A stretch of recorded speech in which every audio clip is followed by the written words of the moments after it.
10 ദിവസങ്ങൾ, ദുൽഹജ്ജ് മാസത്തിലെ 10 ദിവസങ്ങൾ. ഈ 10 ദിവസങ്ങളിൽ ചെയ്യുന്ന അമലുകൾ, സാലിഹായ അമലുകൾ, അതിനേക്കാൾ അള്ളാഹുവിന് പ്രിയപ്പെട്ട മറ്റൊരു അമലുമില്ല എന്നാണ്. മറ്റൊരു സന്ദർഭത്തിൽ നമസ്കരിക്കുന്നതിനേക്കാൾ ഈ 10 ദിവസത്തെ നമസ്കാരത്തിന് ഫളലുണ്ട്.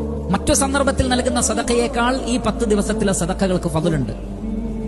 അങ്ങനെ ഓരോ അമലും നബി സല്ലല്ലാഹു അലൈഹി വസല്ലം പറയുകയാണ്, ഈ 10 ദിവസം നിങ്ങൾ കൂടുതൽ ദിക്റുകൾ ചൊല്ലണം, കൂടുതൽ ലാ ഇലാഹ ഇല്ലല്ലാഹ് എന്ന് പറയണം, കൂടുതൽ അല്ലാഹു അക്ബർ എന്ന് പറയണം.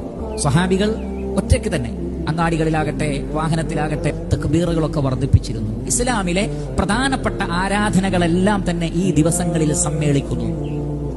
അതാണ് ഈ ദിവസങ്ങളുടെ ഒരു പ്രാധാന്യം. അത് വേറെ ഒരു ദിവസവും ഒത്തുവരുന്നില്ല. ഈ 10 ദിവസങ്ങളിൽ നോമ്പ് സുന്നത്താണ്. അപ്പോൾ നോമ്പുണ്ട്, നമസ്കാരമുണ്ട്, ഉംറയുണ്ട്, ഹജ്ജുണ്ട്, എല്ലാം ഉണ്ട്. ഏതൊരു ദിവസങ്ങൾക്കാണോ കൂടുതൽ പവിത്രതയുള്ളത് അത്തരം സന്ദർഭങ്ങളിലുള്ള തെറ്റുകൾ കൂടുതൽ ഗൗരവമുള്ളതാണ്.